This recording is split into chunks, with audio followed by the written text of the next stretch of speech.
Özbekistan bilen aradaky serhet ýaka sebäpleri ýaşap özbek mobil operatorlarynyň hyzmatlarynyň peýdalanýan türkmenistanlylar häkimetler tarapyndan nyşana alynýar. Adatyk radiosynyň habarçysy biri-birinden habarsyz aýry-aýry iki çeşmesine hem de birnäçe sebit ýaşaýjysyna salgylanyp bu barada 23-nji iýulda habar berdi. Türkmenistanyň güýje daralarynyň işgärleri özbek sim kartlarynyň eýelerine garşy işçen reýtlere başladylar. Diýip habarçymyz maglumat berdi. Türkmenistanyň Demirgazyk we Günnogor serhet ýaka sebäplerine daşawdy we Lewa piratynyň käbir etraplaryna özbek mobil operatorlarynyň hyzmatlarynyň peýdalanyp bolýar. Bu ýagdaý öz ýurduna internet we aragatnaşyk çäklendirmelerine nezir çekýän türkmenistanlylara çykalga hödürleýär. Türkmenistanyň internet el ýeterliliginiň kadary bolmalygy sebäpli raýatlar global tora çykmak üçin alternativ ýollar gözleýärler.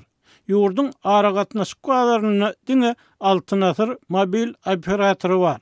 Şeýle şertlerde Türkmenistanyň Özbekistana ýakyn bolan Demirgazyk we Günnogor sebäpleriniň ýaşaýjylary özbek sim kartlaryny satyn alýarlar.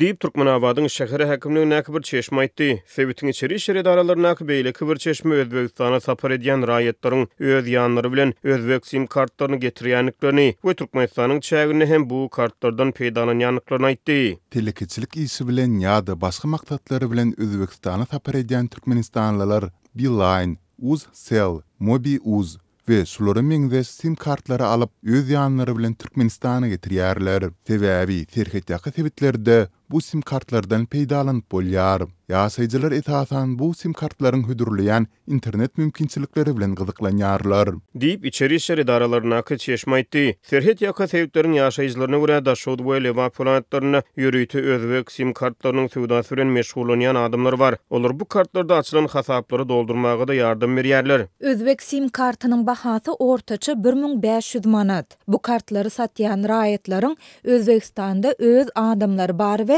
olar her ýerdek sim kart hasabyny doldurup berýärler. Diýip bir sebit ýaşaýjy Adatyk radiosynyň habarçysyna gurrun berdi. İçeri işleri daralaryna çeşmeye görä ilatyň özbek sim kartlarynyň üstü bilen açyk internetden peýdalanmagy, ýurdun çägine alternativ habar serişdelerinden hem de opozisiýa web sahypalarynyň peýdalanmak mümkinçilikleri. Şeýle-de raýatlaryň günebatar döwletleriniňki bähbit aramaýan hökümeti değişik bolmadyk guramalary bilen aragatnaşyk saklamak mümkinçilikleri we ähtimallyklary türkmen häkimetleriniň rahatyny bozýar. Meniň işidisime görä sahte elektron enzamlary barlygydan geçirilen özbek sim kartlarynyň üstü bilen itilendik dasary ýurt guramalary ýa-da toporlary bilen aragatnasa geçendigi anyklanan, olary maglumat berendigi ýa-da olardan ýardym alandygy ýüze çykarylan raýatlary Türkmenistanyň Jenaýat kodeksine laýyklykda içalaçylykda aýplap jogapkärçiligi çekmek barada Milli Howpsuzlyk Ministrligine buyruk berilipdir. Diýip çeşme aýtdy. Adatyk radiosy bu maglumatlar boýunça Milli Howpsuzlyk Ministrliginden tesbir alyp bilmeýär. Türkmenistanyň mobil operator hökmüne diňe altyn asyr öýjükli aragatnaşyk kärhanasy bar. Ýurtda internet aragatnaşygy häkimetler tarapyndan berk gödäwçilik astyna saklanýar. Ýöne häzirki wagtda internet aragatnaşygy dünýäde diňe bir erkin pikir alışmalaryň däleýsem, sowda, iş, biznes we telekiçilik puduklaryny işleri ýerine ýetirmegiň hem de aragatnaşyk saklamagyň hem esasy guralyna urildi. Fiýinçilere görä häkimetler ýurtda internet el ýeterligini gysmak bilen diňe bir maglumat azatlygyny çäklendirmän eýsem,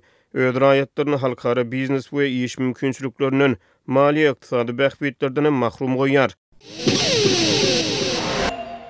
Türkmenistanyň awtoritar dolanýaryň we ýapyklygyň esaslaryny goýan Sapar Murat Niýazowyň gyda ýurtlary bilen arada wiza düzgünlüğünü girizmegine geçen ay 25 ýyl boldy we Türkmenistanlylar Belarusyň hökümdary Aleksandr Lukashenkanyň Ýewropa ýurtlary bilen arada 30 günlük wizasyz sapar düzgünlüğünü girizmegine gözü gitmek bilen seredýärler diýip Aşgabatdan gelen habarda aýdylýar. Medwat habarlaryna görä Belarus şu ýylyň 19-njy ýulundan 31-nji dekabr aralygyna Ýewropanyň 35 sany döwlet üçin 30 günlük wizasyz gelip gitmek düzgünlüğü girizýär we Aşgabat bilen deňeşdirilenini Minsk wizasyz gatnaşyk meselesini mundan öňem kän öňde barýardy. Belarusyň ýokary kujaýlaryna okuw ýermäge ýa-da zähmet migrasiýasyna gitjek bolýan türkmen raýatlarynyň ýurtdan çykmagyny döredilýän emel päsgelçilikler şol sanyna aviabilet gymmatlygy zerarly Özbekistanyň üstü bilen gitjek bolýan adamlaryň öňüne döredilýän edilen kıyınçılıklar soňky günlerde has köpeldirildi diýip azatlyk bilen gurlaşan adamlar aýdýarlar. Belarus aviakompaniýasynyň Türkmenmaşdan Minsk'e gatnaýan uçurlarynyň biletleri köp adam üçin eli ýeterli däl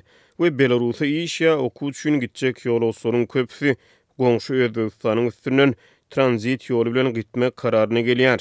Emma Türkmen migrasiýasy şu ýylyň iýunundan bu ýoly hem baglap raýatlara gowy sowgat edipdir. Diýip özüni döwlet diýip tanadan daşagully söhbetdeşimiz aýtdy. Onun tasdiklamagyna görä, migrasiýa gullugynyň daşagul şawat serhet geçelgesindäki işgärler elini Özbek tranzit wizasy, Belarusa okuw ýa iş wizasy bolan Türkmenistanlylar saklap bolanok. Bar Aşgabatdan tranzit bilen uçýardy, Türkmenbaşdan Minsk'e uç diýip ýygyna gaýtarýar. Nire we kime arzymyzy aýtjagymyzy bilemok. Ýöneköý adamlaryň arzy dinlenmeýär.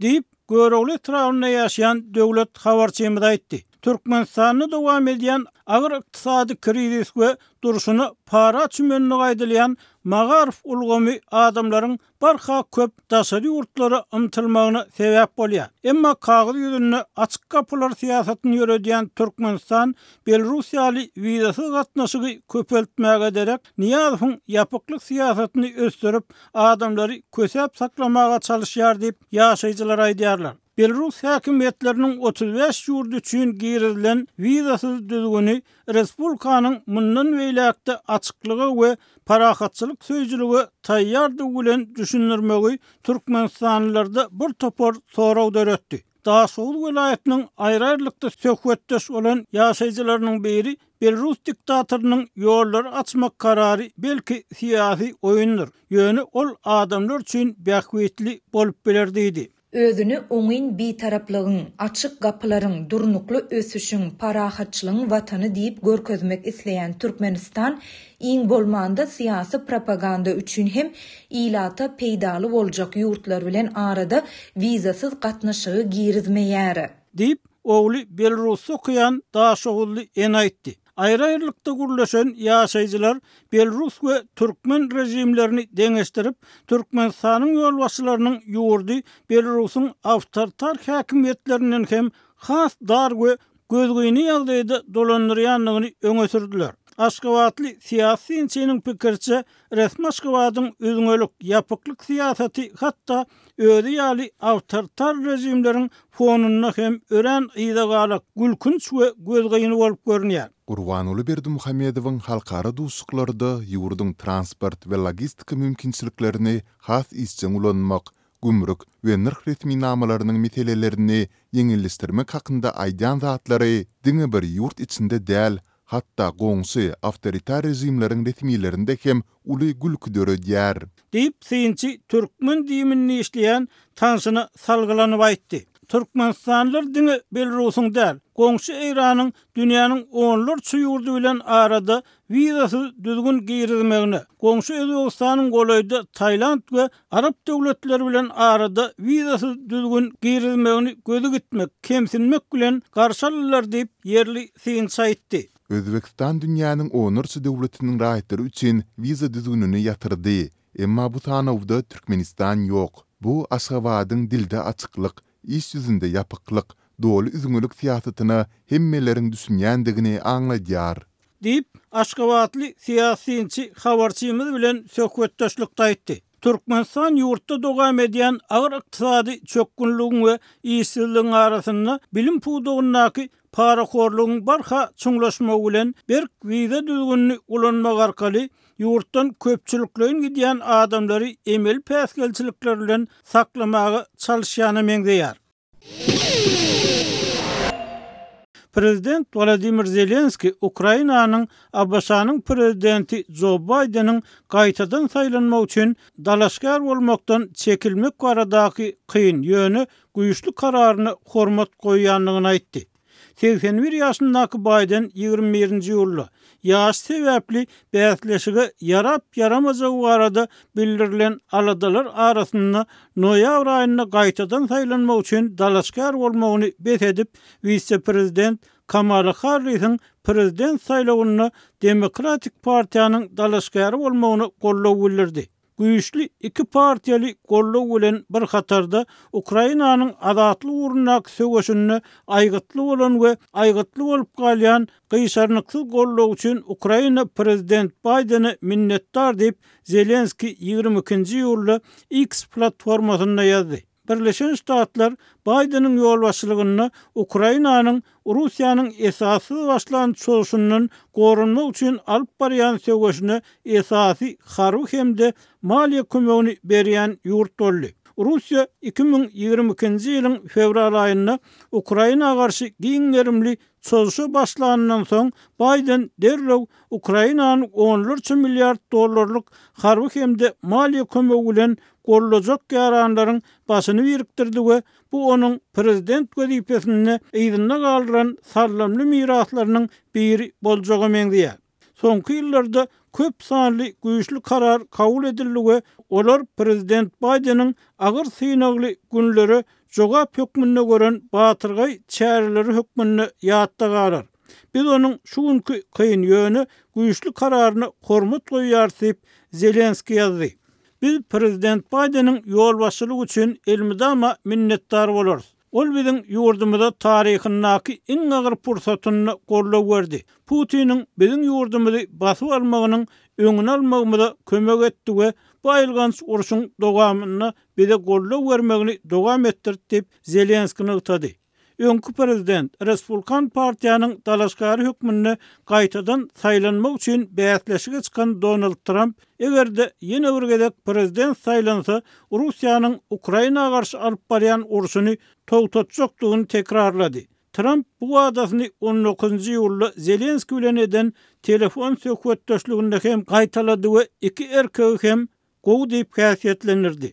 Harris häzirki wezipesinde bolan 3 ýylyna halkara derejesini hasam ýokarlanyrdy we geçen ay Şweýsariýada Ukrainanyň parahatçylygyna bagyşlanyp geçirilen sammitde Birleşen Ştatlara wekilçilik etdi. Zelenski öz beýanatyna Washingtonyň günwatar ýaranlarynyň başyny çekip Ukrainanyň Russiýanyň agresiýasyna berýän jogabyny gollajakdygyna we Ukrainany terk etmejekdigine umyt bildirdi.